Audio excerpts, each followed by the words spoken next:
Just before Bill Ackman turned 28, he was able to participate the takeover of Rockefeller Properties, worth $1 billion at the time.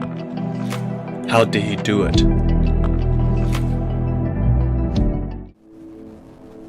With a strong belief that you can learn investing on your own, Bill Ackman decided to start his own hedge fund right out of the graduate school.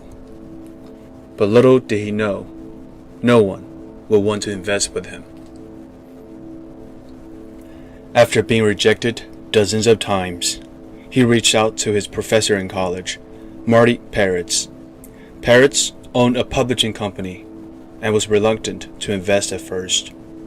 Being a great salesman, Ackman finally convinced him to put up $250,000 to his new hedge fund, Gotham Partners. Peretz's investment gave Ackman an approval of confidence. He then used that to convince several more investors to invest with him.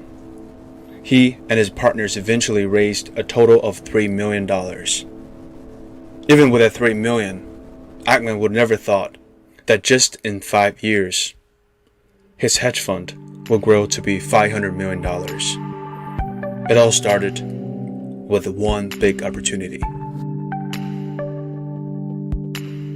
In the mid-1980s, the Rockefeller family wanted to take out $1 billion plus mortgage loan on the property. But there wasn't a bank big enough to lend it to them. Instead, they set up a public company structure as a real estate investment trust called Rockefeller Center Properties. David Rockefeller was the chairman of the board, and investors bought the stocks largely because it paid big dividend, and they liked the idea of partnering with the Rockefellers. But as the real estate market was falling apart in the early 1990s, 1994, the real estate market fell, leaving Trump unable to make payments on the land. And in 1990, the whole country, it just went very, very bad. the company was forced to cut the dividend. The stock price collapsed, and the REIT was under a lot of financial stress due to its high debt. Bill Ackman saw opportunity. He figured out that since the REIT is trading at a very low price, it is possible to acquire controlling positions of Rockefeller Center Properties by purchasing the stocks in the market. He believed that there's a huge long-term value of the real estate that everyone overlooked.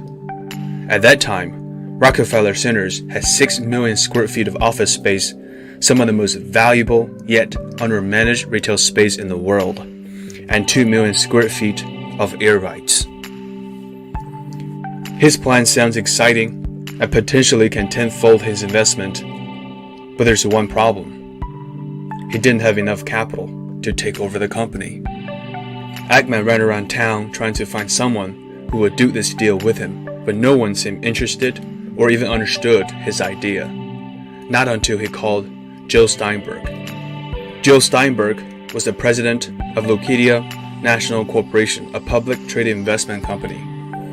He met with Ackman and immediately decided to partake in this deal. They together bought a good chunk of Rockefeller Center. Then they started to rally the Rockefellers and other owners to recapitalize the company. Their proposal included selling Ackman and Steinberg additional shares of equities with special rights attached, worth around $150 million. This will allow both of them to own the Rockefeller Center. But the board turned down Ackman's proposal and chose a different deal with Goldman Sachs. Even though Ackman failed to acquire Rockefeller Centers, he made a significant return from the trade. But more important than monetary returns, Bill Ackman had made a great name for himself. After the Rockefeller Center deal had closed, Ackman walked away with some powerful players on his side.